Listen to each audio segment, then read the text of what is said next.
Hello friends, मेरा नाम है अनिल शर्मा और आज के वीडियो में हम लोग बात करने वाले हैं कि एसेट और लाइबिलिटी में क्या डिफरेंस होता है, जो कि लोगों को समझना बहुत ज़्यादा ज़रूरी है। ठीक है, तो इसके पहले भी मैंने बहुत सारे वीडियोस बनाए हैं। इसके पहले मैंने एक रिसेंटली वीडियो बनाया सक्सेस ट्रायंगल के ऊपर। अगर आपने अब तक वो वीडियो नहीं देखा है तो डिस्क्रिप्शन में मैं लिंक डाल दूँगा, आप डायरेक्टली क्लिक करके देख सकते हो ये वीडियो के बाद। ठीक है, चलिए स्टार्ट करते हैं।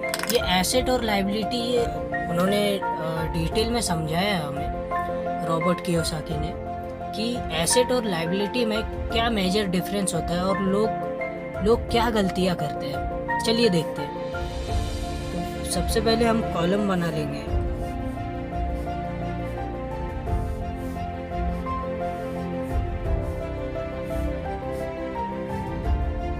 तो ये हो गया इनकम,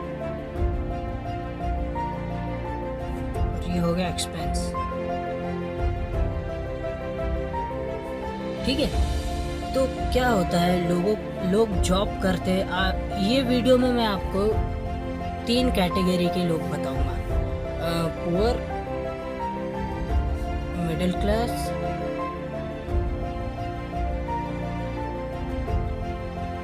और हाई क्लास।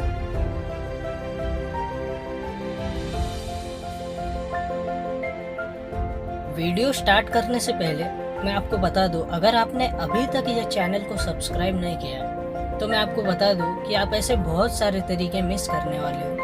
और क्योंकि मैं नहीं चाहता कि आपका नुकसान हो, तो आप जल्दी से जल्दी अभी सब्सक्राइब कर दें। और चलिए स्टार्ट करते हैं। मैं आपको डिफरेंस बताता हूँ कि क्या माइंडसेट में डिफरेंस होता है एक पुअर और मिडिल क्लास और हाई क्लास में। चलिए स्टार्ट करते हैं। तो सबसे पहले पुअर कैटेगरी की बात कर लेते हैं।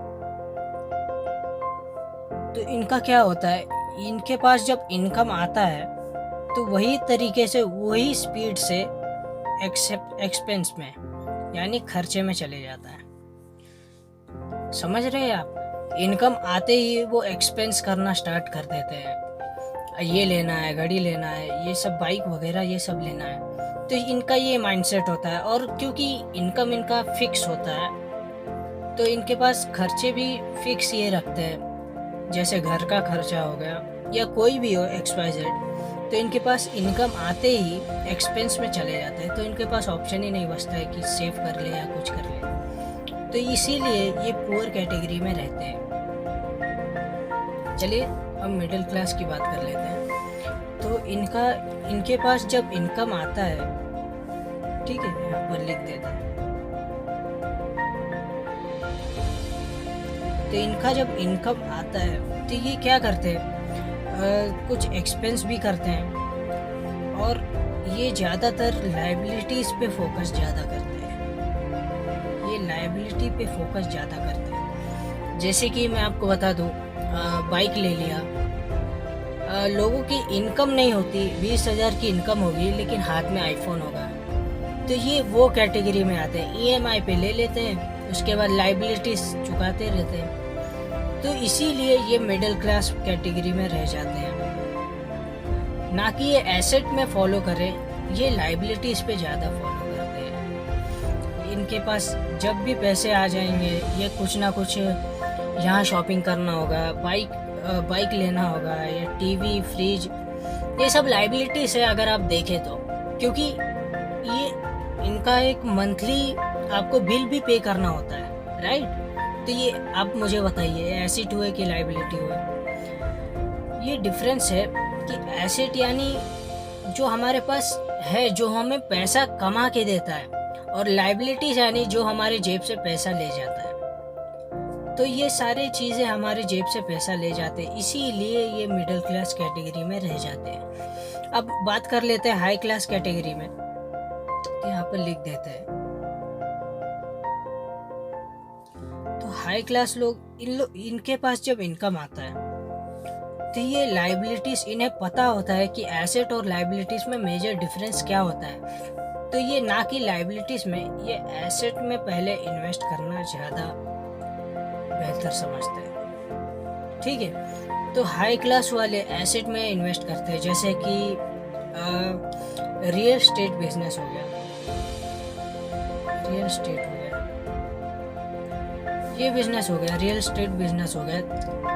तो ये मैं एग्जाम्पल बता रहा हूँ, इसी तरीके से बहुत सारे तरीके हैं, लेकिन मैं एक एग्जाम्पल के लिए आपको रियल एस्टेट के लिए ये एग्जाम्पल ले रहा हूँ। क्योंकि क्या होता है, जब आप कोई फ्लैट वगैरह कुछ खरीदते हैं, वो आपका पहले लाइबिलिटी होगा, क्योंकि वो पहले खर्चा लेगा आपसे, है ना। अगर आपने वही चीज़ रेंट पे दे दिया तो क्या लगता है आपको, रेंट आपको पैसा कमा के देगा? जी ऑब्वियस सी बात है कि अगर हमने रेंट पे दे दिया तो वो हमें पैसा कमा के देगा। ये हो गया एसेट में, इसीलिए ये एसेट कैटेगरी में आता है, और इसीलिए ये हाई क्लास लोग हाई क्लास कैटेगरी में ही रहते हैं। और इनके पास ऑप्शन नहीं होता, ये चाहे तो कर सकते हैं, लेकिन इनको क्या लगता है कि यही सब ये अपने आप को फेक रिच बताते हैं। फेक रिच होते हैं ऐसे लोग जो सिर्फ दिखावा करते हैं, वो फेक रिच होते हैं जो एसेट में इन्वेस्ट करके उससे पैसे कमाते हैं। क्योंकि देखो अब ये फ्री है ना, इनके पास बहुत टाइम होता है क्लास लोगों के पास, अगर आपने कभी नोटिस किया होगा तो इनके पास बहुत टाइम होता है, क्योंकि इन्होंने एसेट में इन्वेस्ट किया है जो कि इन्हें पैसा कमा के दे रहा है। तो ये कुछ भी कर सकते हैं, और कोई दूसरा काम भी कर सकते हैं, या कोई भी साइड में बिल्ड कर सकते हैं, या कुछ भी कर सकते हैं। इसीलिए इनके पास बहुत टाइम होता है ना। और इनके पास टाइम भी नहीं होता, और पैसा तो आते ही ईएमआई वगैरह करके कर रखा है इन्होंने। और पुअर कैटेगरी इसीलिए पुअर रह जाते हैं, इसीलिए मिडिल क्लास वाले मिडिल क्लास रह जाते हैं, और हाई क्लास वाले हाई क्लास रह जाते हैं। अगर आपको वीडियो पसंद आया है तो आप अभी से लाइक कर दीजिए वीडियो को, और शेयर कर दीजिए। अगर आपको सच में अच्छा लगा है और आप ये जानकारी शेयर करना चाहते हैं तो आप शेयर कर दीजिए अपने फ्रेंड्स में, फैमिली मेम्बर्स में, ताकि उन्हें भी पता चले कि क्या डिफरेंस होता है ना। और तब तक के लिए मिलते हैं आपसे नेक्स्ट वीडियो में। Stay connected.